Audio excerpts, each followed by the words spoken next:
Is that working? I'm so freaking excited. Mic check, 1, 2. Oh, okay. What is it? Ew. Some of them is juicy. Buckle up.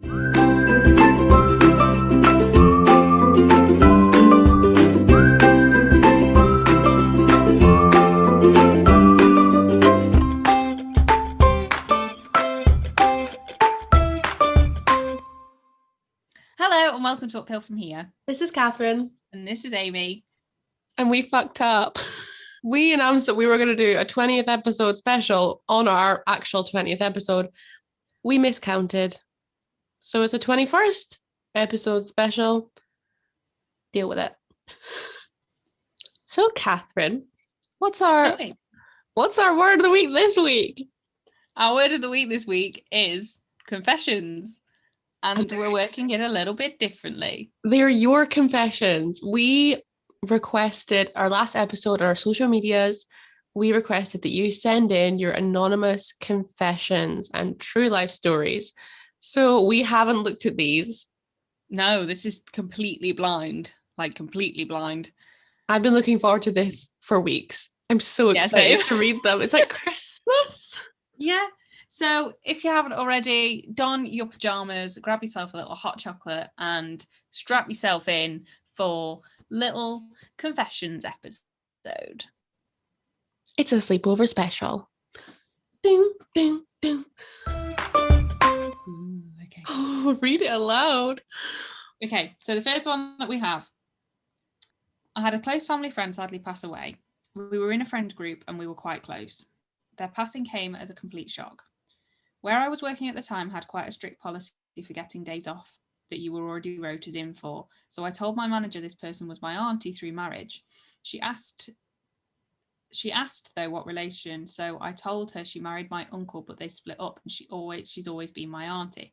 Basically, I only said this because they were being really funny about giving me the day off, but the same day gave another girl a day off because she was tired. I got the day off, but fair to say I didn't work there much longer afterwards. Ooh. That's ridiculous. Yeah, I feel like you shouldn't have to prove how close a person was to you. If you're grieving, you should be allowed time to grieve. Yeah, exactly. And like, as well, if somebody else can have the day off because they're tired, like, surely like losing someone who is a really close friend is more justifiable than just I'm tired. Oh my God. Like, by all means, I'm not saying that, you know, when you are having like a bad mental health day or you are just exhausted, you shouldn't take time off, but that shouldn't be allowed to take precedence over somebody that's just lost someone who was really close to them. Yeah. Man, I'm sorry that happened to you, but I'm glad that you've like got that off your chest, like anonymously, and just like it pissed me off. Like, you get it out. Yeah, and good for you for moving on and going, do you know what, actually, I don't want to work for a company that treats me like this. See ya. Because stop staying in toxic jobs that don't give back to you. Exactly. Good for you. Good for you. Should I choose one? Yeah. Oh, is it going to stop? Like a little roulette. Oh, okay. I always say I hate things when in reality I've never tried them. Guilty as charged. Is this Catherine's confession? I think sometimes it's like, you know, I think like the more you tell yourself something, the more you believe it. Other people have a tendency to try and force you into things that you don't want to do.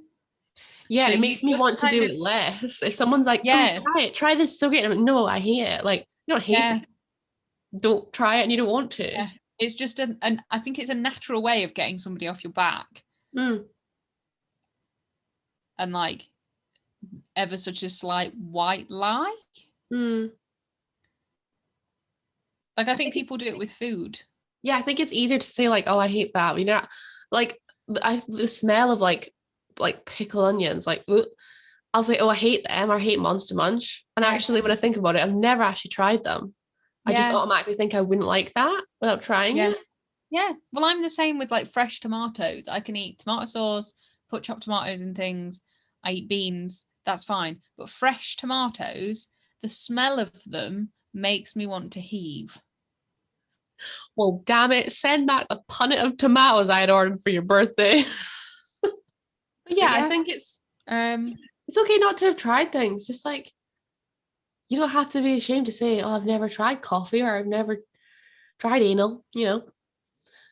exactly. But sometimes saying that you hate it gets people off your back. You do what you need to do. No one's judging. We're But not judging. disclaimer, if someone's trying to make you do anal and you just don't want to do it, get out. What is it? I've been sleeping with my best friend for ages. I know he doesn't love me as more than a friend, but I'm in love with him and I can't see myself with anyone else.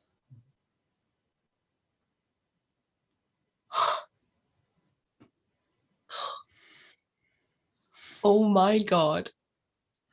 Queen, we love you. Oh God. Oh my God. And Who is this? So this person's been sleeping with their best friend. They've yeah, Do you reckon it just started as a casual friends benefits thing, or? I would imagine so. That's usually how these things kind of pan out, isn't it? Wow, I wonder how long they've been friends for.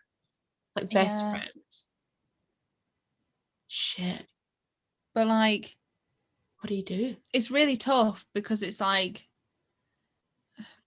yeah, there's none of that like dislike or any of that kind of like negativity that you can kind of go on to try and get over it, because it's not like ending a relationship because it never got to that point. And that's really tough.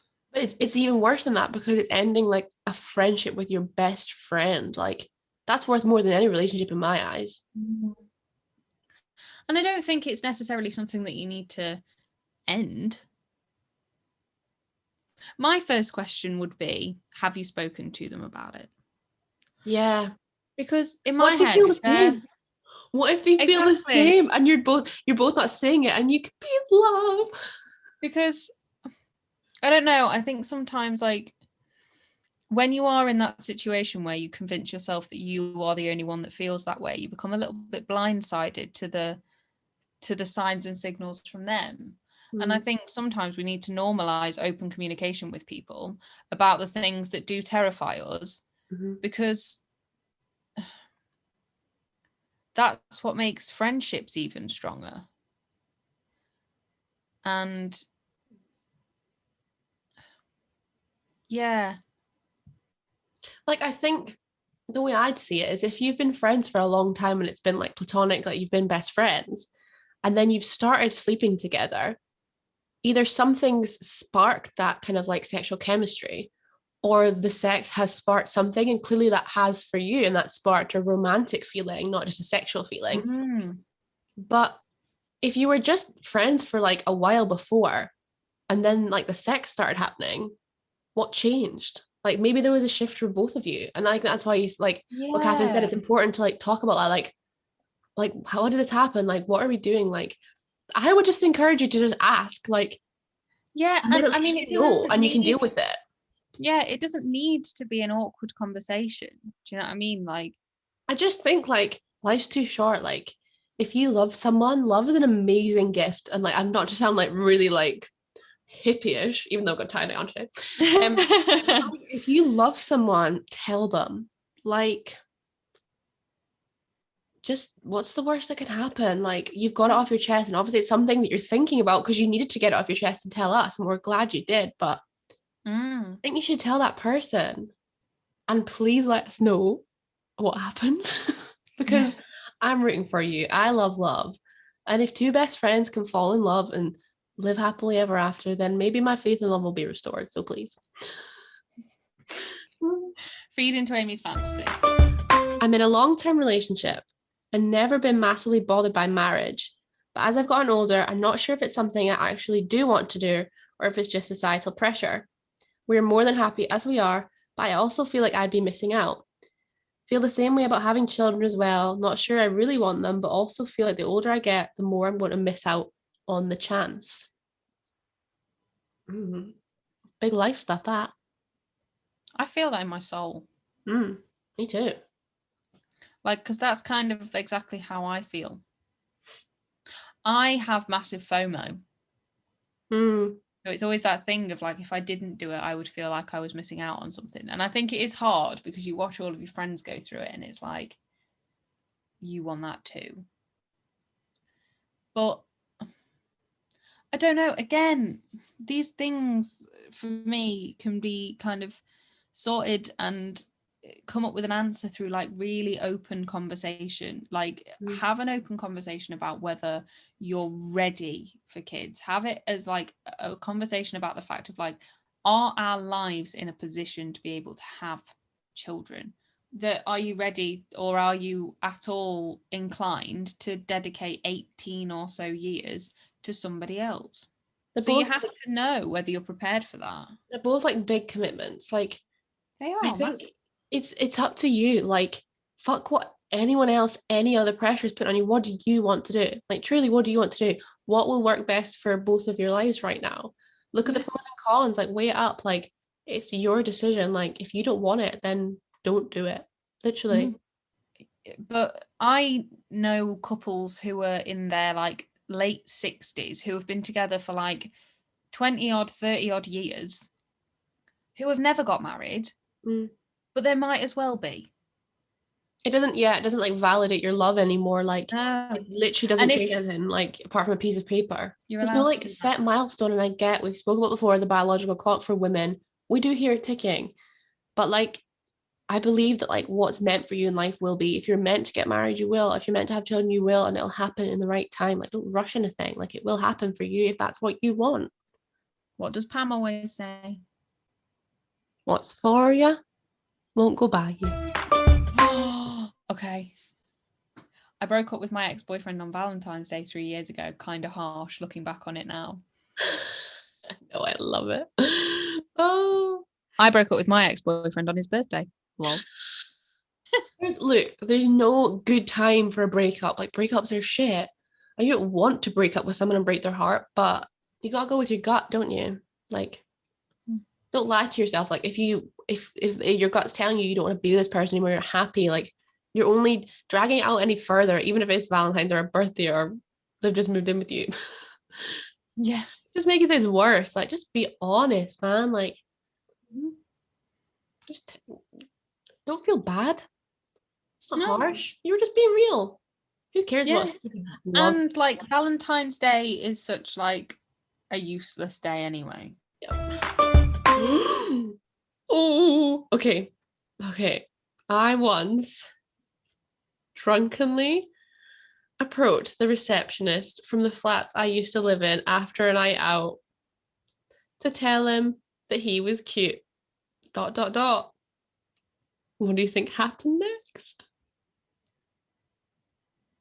Are you asking me? Yeah, I am. They got married. Oh. Well, no, it's a bit of an anticlimax. Oh. No, basically, we had secret late night hookups in my flat for months, and my flatmates never found out.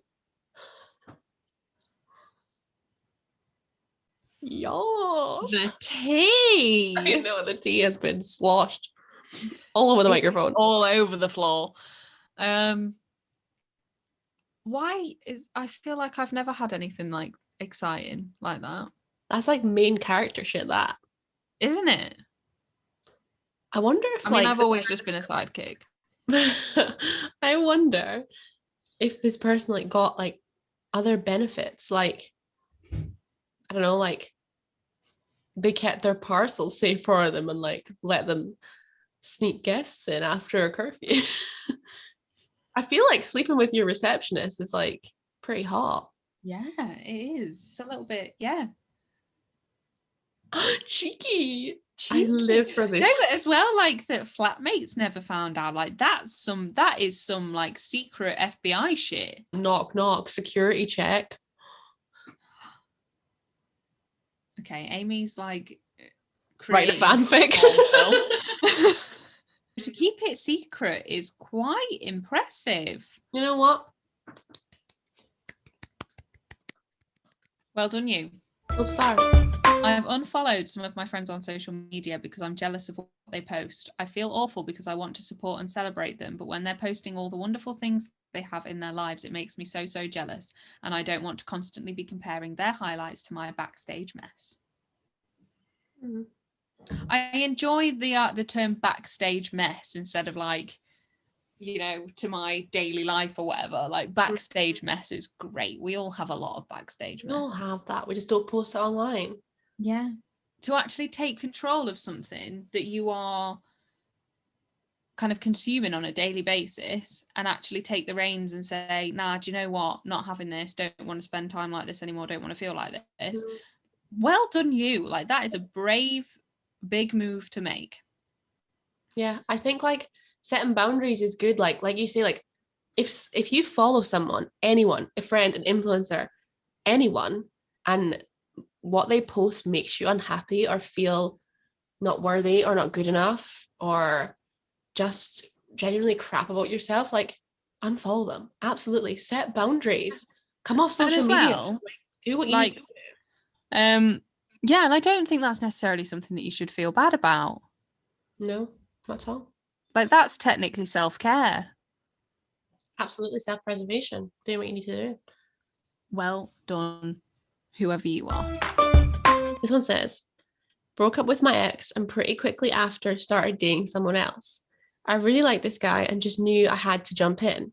I never fully grieved the loss of the relationship before, and out of the blue, a year after the breakup, I got really emotional for no reason. My body and mind were ready to grieve. I never told my boyfriend why I was so emotional because it was nothing he'd done. I couldn't have been happier. I guess I realized that he was treating me so much better than my ex, and all of my doubts and insecurities left me with a good cry. 4 years on, still with the boy, couldn't be happier and wouldn't go back and change how things happened. I'm so happy for you. It's nice to have a happy story. Yeah, that's so nice. And I think as well, like, again, normalize the fact that sometimes things from past relationships creep up on you, even when you are happily with somebody else. Yeah, and also like no one tells you how long you have to be single for or how long it takes you to grieve anything. The grieve loss of a friendship, a relationship, a person, like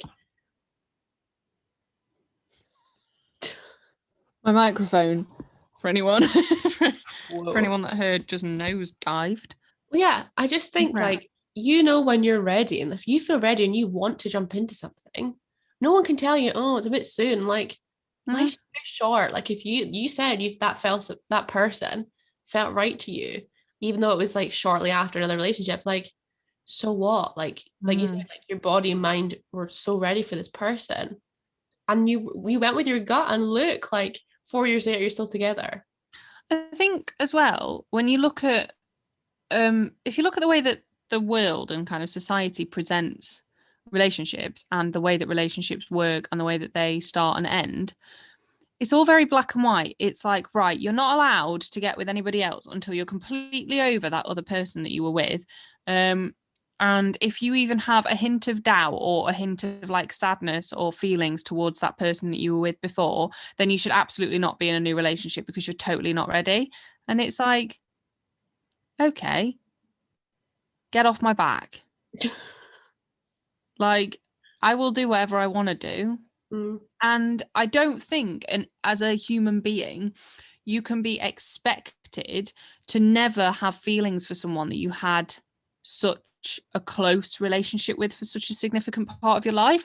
Like, you lose friends, but it doesn't mean that if you saw that friend, you wouldn't feel a little bit of like sadness or regret or upset because you've seen them and you've gone, oh, I quite miss you actually. You were like, parts of our friendship were really great. And again, there's parts of relationships that are great that you kind of go, oh, I don't do as much of that with this person now. And, you know, we used to have a laugh, or because everybody's different. And it doesn't necessarily mean that you have any sort of like love or care for that person anymore in the way that you did in a relationship. But it doesn't mean that you can't, that you're not physically allowed to feel anything and that everything you should feel towards that person should be bad. Mm. Yeah. I think like feelings will crop up, and I think like you were absolutely right. Like maybe I don't know if you were maybe right or wrong not to tell your boyfriend why you were upset, because obviously you didn't want to upset that you didn't want to upset him. But Mm. like I think grief, like we've talked about before, is a funny thing. Like it can come up, like you say, literally a year later, and you're Yeah. like, whoa, why am I having these feelings? Like I'm in a happy relationship now. But Yeah. like your body will feel feelings, and grief's they're just funny, and you just have to work through it at your own pace. And it sounds like you worked through it at your own pace, and it turned out really well Oh, for you. So, there we go. in the words of DJ Khaled, another one.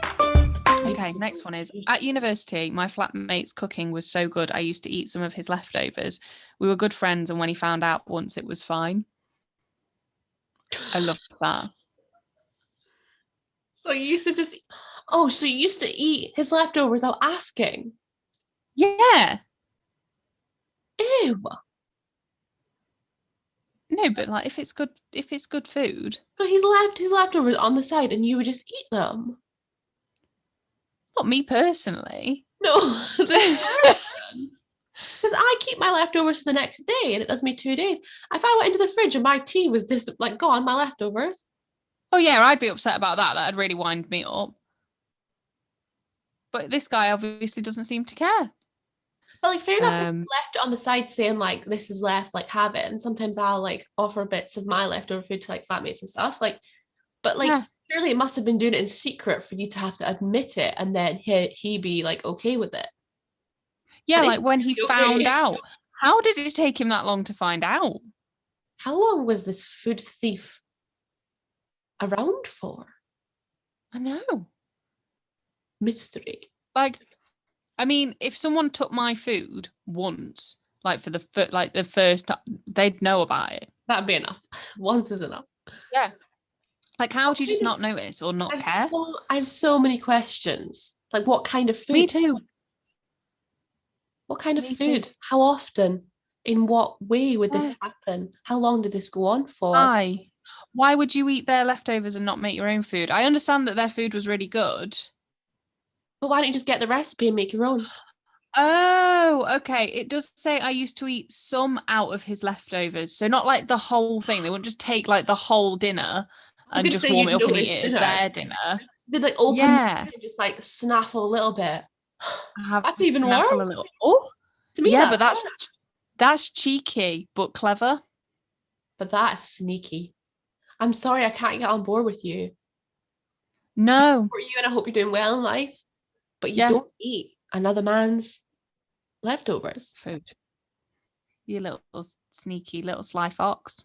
You little sneaky, slippery You snake. little sneaky sneak. You're sneaking the snacks.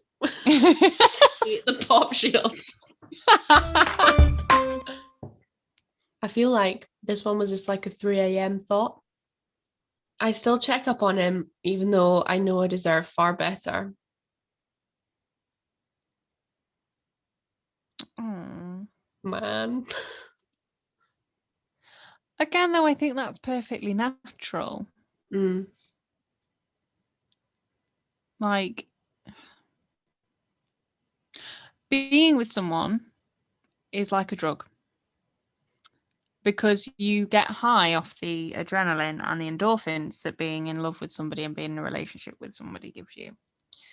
So when you come out of that relationship, you have to wean yourself off that feeling, and you have to wean yourself off that want for that thing. And it doesn't take too long.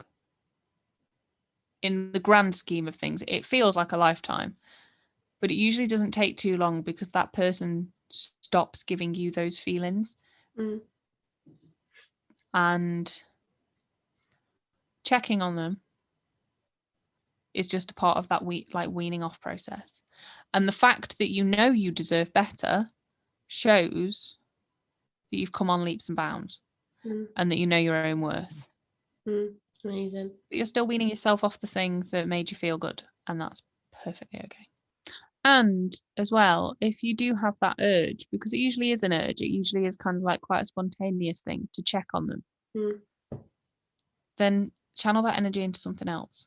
Yeah. I mean, obviously, by checking on them, that can mean anything. That can mean checking in with them and actually messaging them. it can mean just checking their Instagram. But I've been in this position with a lot of my friends. I've personally also been in this position, but I know that me and Amy, for a fact, have been in this position together. That instead of messaging them, we used to message each other. Yeah. We used to say all the things we wanted to say to the other person to each other. Like, that's how the podcast was born. Like, yeah, get your thoughts and feelings out and do what you need to do, but you don't need to give that person the satisfaction or the time or any of your energy anymore. You're putting that into your own growth. And that's literally how the podcast started. We wrote letters and put them on the mantelpiece about things that upset us and people that we could no longer talk to. And it's cathartic. This has proved it. Look at all the people that have sent those words in that they can't say out loud, but they just need to get off their chest. So write it down, write a letter. I think that's, get your feelings out, but you don't need to like honor them with that. Oh, okay. When I was younger, probably about 5 or 6, about year 1, I was at school and it was probably the first class after lunch. My teacher took my class outside as it was a nice summer's day to play some games, educational of course, and then allowed us some playtime at the end. Well, I really needed to go to the toilet, so I asked my teacher if I could go inside to the toilet. Her reply was, "We've only got 15 minutes, so you can wait until we get inside." Well, bitch, my 5/6-year-old bladder does not have 15 minutes. So I stared at her in her eyes and without breaking eye contact, I wet my pants on purpose. She was far more embarrassed than I was, and she had to apologise to my mum when she picked me up from school and explain why I was in different clothes and pass over a bag containing my piss-ridden pants, socks and dress. Sucks to be you, miss. I fucking did. Looked her straight in the eye and went, "I'm gonna piss all over you." Wow. My friend, I applaud you on your blatant need to prove a point. You know what? You said you needed to pee and you meant it. Do you know what I mean? And you weren't holding that for no bitch. I stole a laminator when I was let go from an old job with no notice.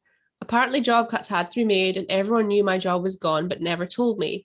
So I may have stolen a few office supplies when I left. I still use the laminator to this day. I love that. I'd love a laminator.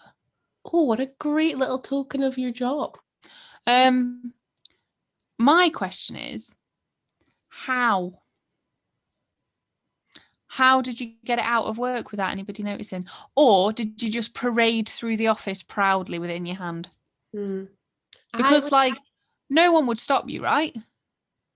If you walk with confidence anywhere, I think you can walk out with anything.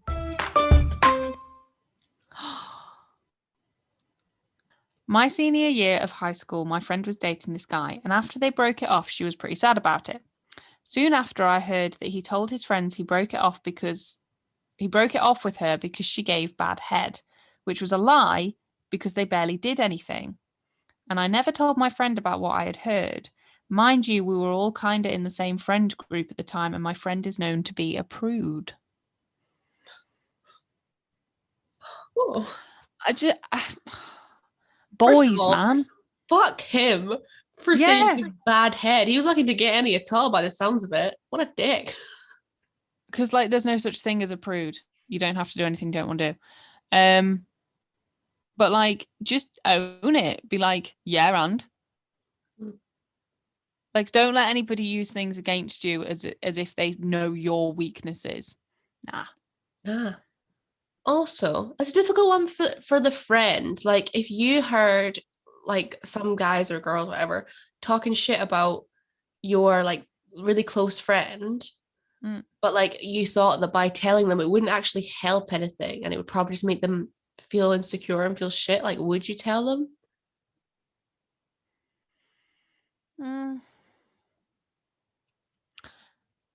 I don't know.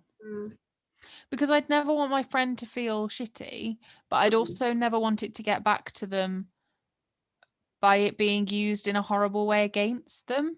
And you also wouldn't want your friend to find out that you knew something about them and a rumor that was being spread about them and you didn't tell them first. Yeah.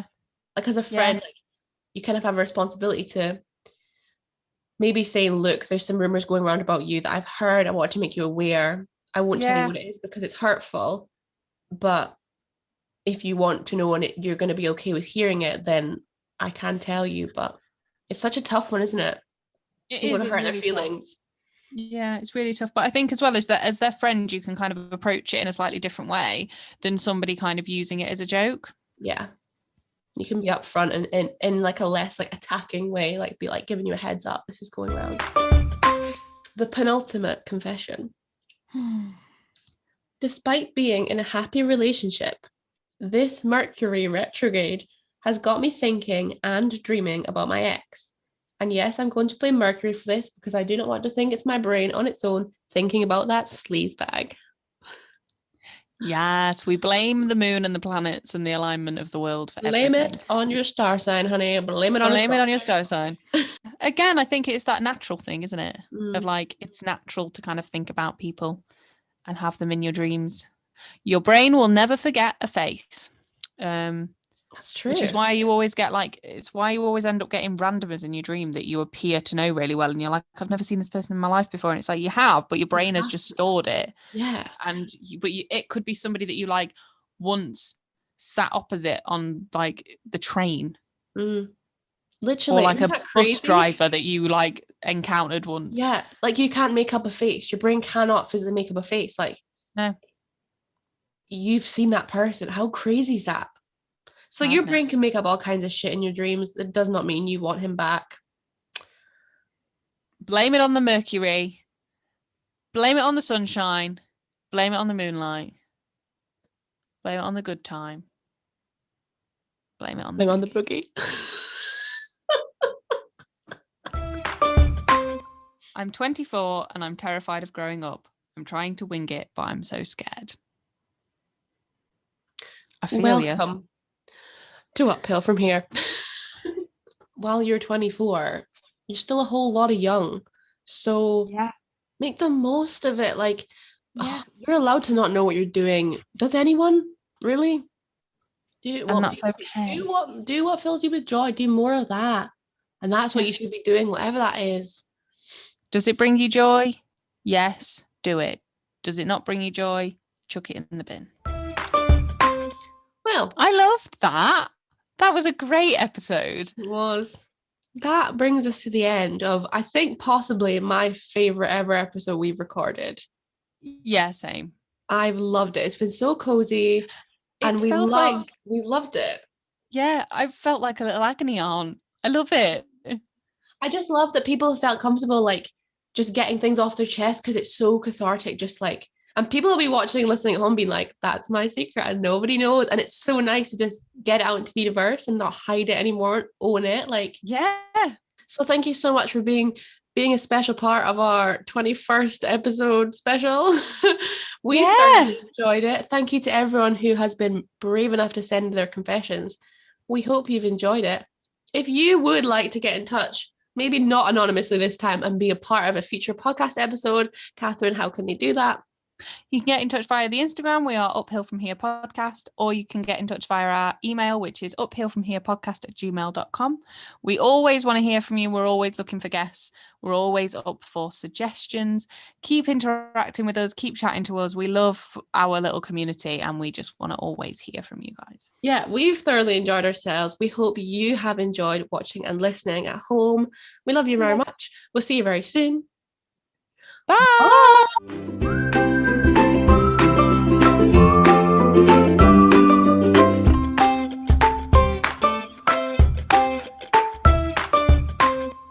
Don't want this episode to end. I'm having so much fun, and now I'm going to overthink for months to come who these people are. Like, it's completely anonymous. Like, we have no, these could be our best closest friends and they've never told us this, or this could be a random stranger from the internet. Yeah. Oh, I'm obsessed.